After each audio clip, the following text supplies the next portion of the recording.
morning, everybody. I just realized today's gonna be a pretty packed, fast-moving day. Going through the three main jobs that I'm working. So, oh dang, look at that sunrise in the background. It's nice, isn't it?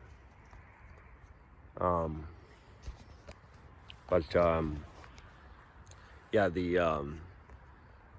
so I figured I would get some video because we're gonna run to the barn.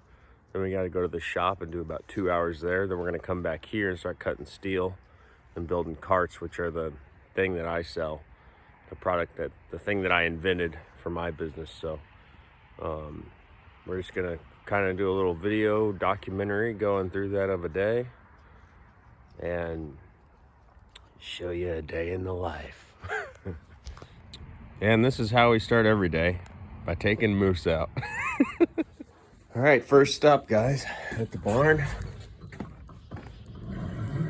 Gotta feed these guys, get them turned outside so everything can get rolling here. So, yep, gonna get to that and then put hay out back and let them out.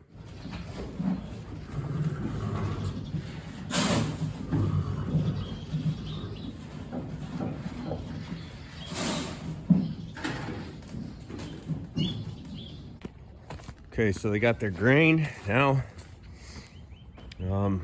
Horses gotta have hay. They gotta have something to graze on, so they eat grass or they eat hay. So in the cold, when the grass isn't growing as well, we throw hay out in the field so they have plenty to eat during the day. And hay is just grass, in case you're wondering. It's grass you let grow really long, you chop it down, and then you have a machine come that sucks it up and then puts it in these bales for you to make it as simple as possible. And so we need a half bale here, so I'll show you kind of what a bale of hay looks like when you cut it open. Okay, pop it right open. When I cut them open, I just grab the strings out so you don't accidentally grab them later. They just kind of get in the way. But you see this stuff breaks up into, that's what you would call a flake of hay. It's a pretty big flake, but you see it breaks up into these flakes. That's what you call a flake of hay. So, as a side note, this baling twine, I've repaired many fences with baling twine. I'll just put it that way. It's the utility cordage of the farm.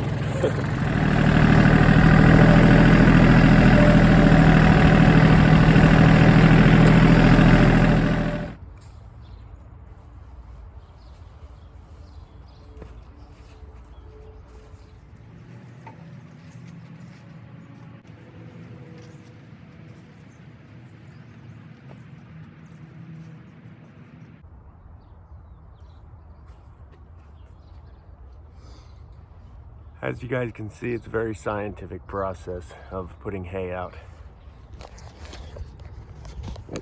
So, piles of hay there and the horses will go out and eat them. That simple.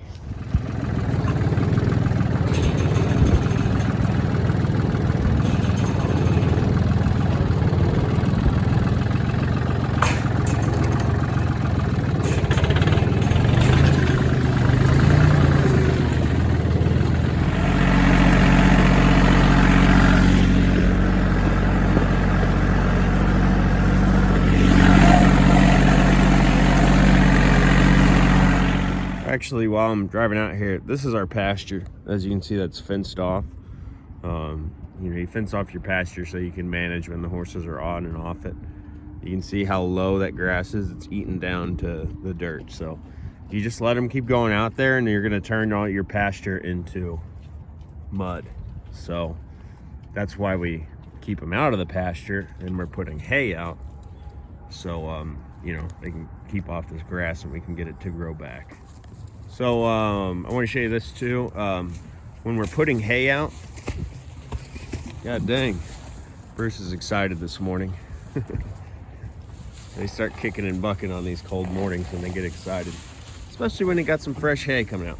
But no, so as you can see, it's nice and muddy back there. So kind of, you know, you like to keep them out of the mud if you can, just because it's good on their feet. All right.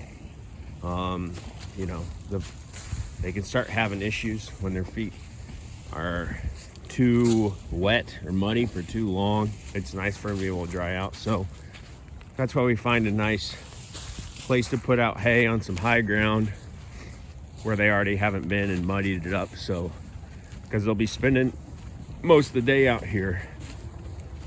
So we'll put the hay out in a place where they'll be standing, where hopefully their feet will dry out a little bit and they just won't be standing in mud. But hey, guess what?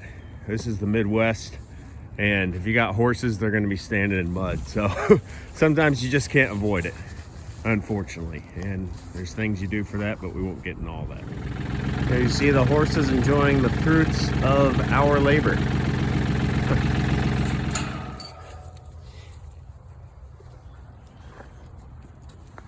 Send him through. Peel off his halter, and off he goes. Today, a couple things came up. I mean, it's no drama. I'll put some dramatic music right there. No, but so we got to hook up the horse trailer. Okay, we'll hook up the horse trailer because she's gonna haul a horse up to the vet, and then I've got to get over to the shop and get done what I need done, because they got to paint some stuff, but I need to finish grinding and welding it before they can paint it. So I got to get over there, get that done, get back here. So the farrier's coming to shoe a horse, so I need to help him out. And we got a guy here that does the stalls. But I'm gonna come back here and help with that horse. He's a little, sometimes you just need to hold him. He likes to move around and stuff while he's getting his feet done. So sometimes you just gotta help him out. So I'm gonna get what I need done at the shop and get back here, help hold that horse. Once I'm done with that, then I'll head home and I'll start working on my own shop and welding carts and cutting up that steel I picked up last night, which I'll show you. So, hey, staying busy is a good thing.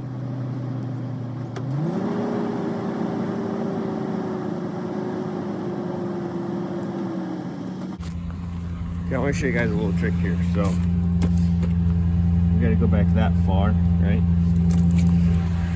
So when I'm backing in a trailer, let's say I've got about 6 inches to go from ball to coupler. That's what I like to do. So I look at my toe right there and I line it up like with a spot on the ground. Let's say my toe and that little bundle of seeds there. So I've got about 1 inch to go. So if I just gauge that, you see what I'm saying? Then I should have backed up 1 inch. And we should be about right there. See what I mean? Okay, now it's a little off center, but I think we can make that work.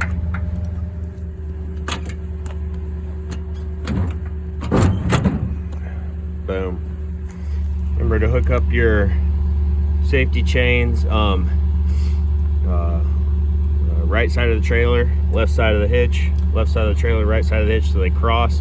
That's so if something does come disconnected, it falls into this X and it's cradled by it, so the trailer doesn't go flying down the highway and cause a 50-car pileup or whatever. Now also, yes, to back up a trailer 1 inch, I probably don't even need to eyeball it like that, but I just wanted to show you guys that trick, and I didn't feel like pulling the trailer forward, you know, just to show you guys something. So okay, so now the trailer's hooked up. We're headed to the shop. We're gonna grind down some of these bollards. I'll show you, get them ready for paint so he can do what he needs to do over there. Get back to the barn, hold this damn horse, and then head home, go to the shop. So that's gonna be that. And at some point in there, we'll probably even get something to eat. All right, guys. Okay, so as I'm editing this, I'm noticing that the taking these guys. Well beat up the here. audio is real messed up here in the shop because I've got fans going, but I'm just showing you here the bollards, you know, what they look like before. That's what they look like after right there. We're grinding down that weld bead to make them nice and smooth. And then go over here, I hit them with the flat disc first. And then I hit them with the palm sander over here to kind of finish them off. And then I hit the whole thing with the belt sander to knock off the rust and any stuff on the top.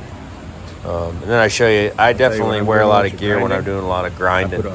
Mask, I throw some headphones on under the earphones, and I'm just kind of in my own world. I like using the face shields. I'll usually throw some just when you're just sitting there grinding for hours on end, that stuff finds its way into your nose, even through that little mask. So yeah, when you throw this much dust, you know, it's even with the mask on, you'll be sneezing this stuff out. You know, no shame in wearing a little safety gear.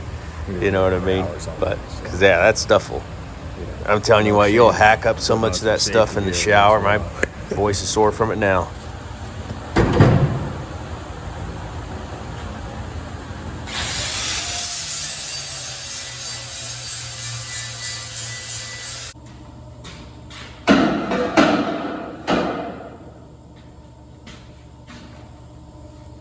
Last one. All right, on to the next one. Finish up there. We're actually gonna have to come back here. Wow, this is making actually for a pretty decently busy day for this particular video. So we gotta go to the farm. Just be there. Help the farrier with this horse. Because that horse can be kind of difficult. And then we're gonna come back here, and so I didn't show this on camera, but all those are about to get painted. So the reason I put them up there on the side like that is so I can prime the bottoms. So I hit the bottom with I just rattle can, just hit the bottoms with some spray paint of those things, the plates, bottom of those plates. So I'm gonna swing back by here. I'm gonna help get them stood up on the carts that they're painted on, and then from there, unless there's anything else to do with the shop, I'll go home and start getting to work there because it's starting to rain, and I got steel sitting out in the rain. So the quicker I can get out of the rain, the better. So yeah, it's cold, rainy. It's right on the edge of being ice or some kind of snow, so a little nasty out, but it's no big deal. So yeah, anyways, we'll get back to the farm now and then keep getting after it. Hope you guys are having a good day yourself. Okay, we're back at the barn. We got to go catch this horse now, who's out back in the pasture. If you remember this morning when we put all that hay out, so we got to go get him, bring him in. Farrier should be here soon. We'll help him out, however, if he needs it, and then we'll be headed back to the shop. And to catch him, we're not going to waste any time, so we're going to bring some grain out there with us. And if you just put a little grain, especially in a bucket like that, then you can take it out there, shake it, and they always know what that means. Well, folks, this here, you see all that mud. Man, I would hate to go walking through that, wouldn't it? Well, you see that red horse right there? That's the guy we want, and he just happens to be right by the door. So this is, my friends, what you call a fortunate situation. Guys, we'll just open this gate. Come on. Come on. Come on. Look at him. Once he walks in, there you go. Get inside there. Get out of the way. Shut him in. And look at that. Look at that. Doesn't get much better than that. All right, well, back to the shop. No sign of the farrier. That's the way it goes with farriers, I'll tell you that much. no, so it's, you know, there's the thing is farriers, which a farrier is a horseshoer, all right. They're dealing with horses, which are, you know, sometimes doing just giving a horse a trim can take 15 minutes, you know, and then other times if the horse is a pain, it can take an hour and a half. So, you know, that's why it's hard for farriers to give a good time. But he said he'd be here about 12 to 12:30, and it's 1:15, and I just got too much to do to wait around. So there's another kid at the barn that can probably help him out if needed, and if not, they can give me a call, and he can give me a call, and I can run back to the barn and help out, you know, where it's needed. That's my specialty. So, but anyways, we're headed back to the shop. I'm gonna get these things stood up, help them, you know, they're pretty busy up there, so gonna help them get ahead and get these things ready for paint, and then we should be getting back to the house, you know, going back to the house and starting to cut up some steel. So yeah. let's see what happens. All right, well, they went ahead and knocked it out, so they got those bollards that we were welding, they got those up on the carts, primed, so that's cool. We're just gonna head home from here. Luckily, all this stuff is fairly in line with each other, so, you know, running around too much isn't too big of a deal. But yeah, we're gonna get home now, start cutting some steel to make these carts. Just gonna start cutting and drilling this stuff, and doing as much as we can. It's just sitting outside in the rain now, so faster that we can get that cut up and under inside the little shop, the better, because the less we have to worry about the rust. So back home we go. All right, we're back home. Let's see, I don't know if you can guys see that snow falling, but pretty steady kind of rain, snow, slush falling. There's our steel there in the trailer. So I'm gonna go inside, and see if this lightens up a little bit. If it does, I'll come out and start working. If it doesn't, I'll come out and start working. So, you know, we'll do that, but we'll get inside, drink probably some coffee first, and then, yeah, we'll get cutting and drilling. All right, so we're about to start unloading steel here, putting it into the bandsaw, which means we'll be laying it through here. That's how this thing works. This is a blade, which watch. Okay. The way this works is you turn that on and you just set it down, and the gravity of the thing does the cutting for you. It has this spring right here where you can adjust tension, so you can adjust how fast or how much gravity there is, essentially. So, yeah, so we have this table I've built for this thing, where the steel lays down there across those, you know, supports I have down that way, because they're big 24-foot pieces. And I already have my fence set up for a 26 and a half inch piece here, and then which will also need drilled, because as I'll show you guys with this thing, the thing I like about this saw is, like I said, you turn it on and you just set it down on the steel and it does the cutting. And while it's doing that, I'm over here drilling, okay? I'm running the drill press.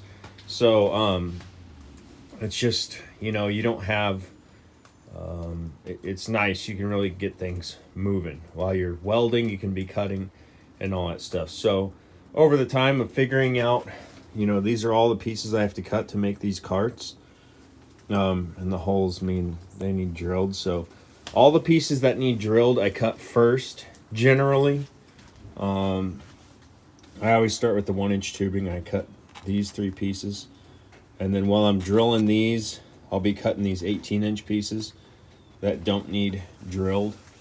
So then, you know, while I'm drilling, those are all cutting and I don't have any downtime. So there's basically pretty much, I've got figured out how to make these where there's no downtime.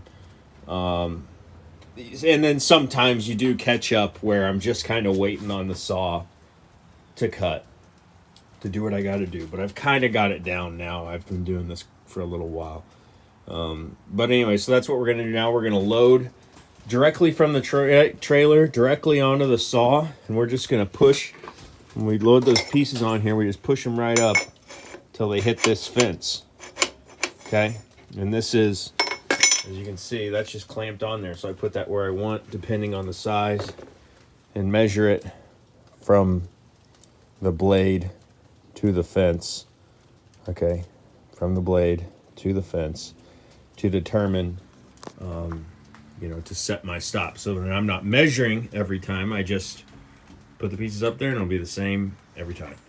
So I have that set before I unload the stuff, and I just unload it directly onto the bandsaw. And I won't even, you know, I have these racks where I can put stuff to store it, but I probably won't even move it to there. I'm just gonna take all this stuff directly from my trailer to the bandsaw and just do it that way. So I'm not gonna need to move it twice because I'll have time to kind of get this all done. But also I want to show you guys this trailer. So I made this trailer.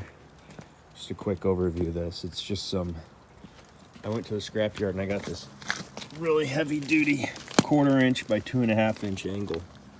And that's what the whole body of this thing is made of. Just a long piece of angle with some tubing welded to it. And then an old like trailer I got for $100 off of Marketplace. I just took the axle off of and I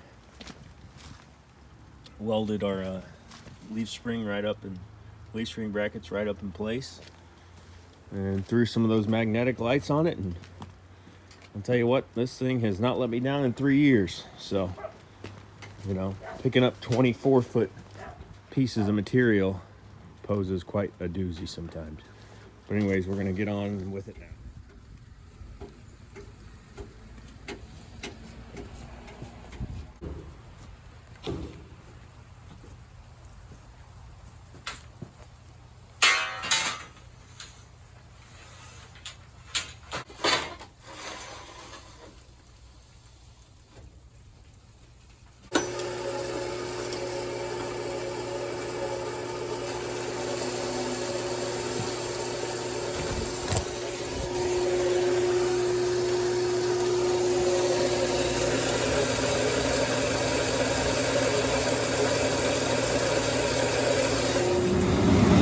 Well, guys, tell you what, there's nothing like the salamander. You can see we got some hail rolling in here. So it's about, well, you know, it's right at just below 32 degrees right now. And this just, you know, we've got this hillbilly operation around here, but honestly, you know, the wind's kind of blocked by the house there, but honestly, you get this thing going in here, it really takes the chill out of there, and you can work out here all day. All right, so the saw is about to stop. All right, you can see there, it just goes by itself. There you go. See that blade? Cutting right through that steel. So this thing will stop, and you see this little guy right here, this tab, which is adjustable. You loosen up this bolt, you can move it up and down. So as this whole thing comes down, this little tab will hit this switch and even turn it off automatically.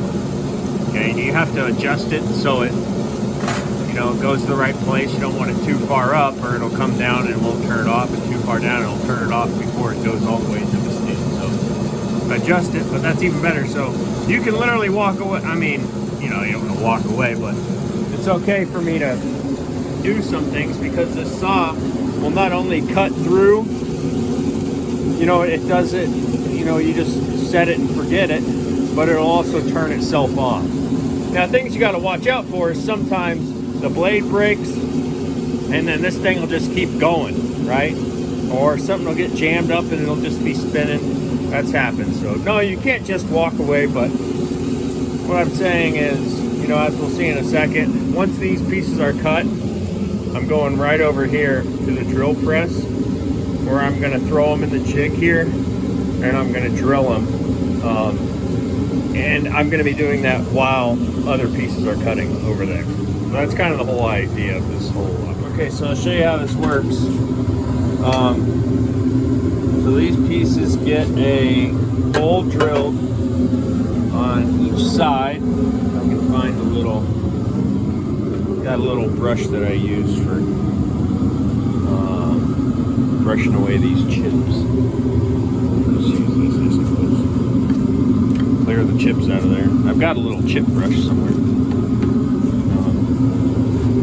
But the way this goes down in here is, so I put it in there, and this jig is set up so that you just slam it down to this piece, okay?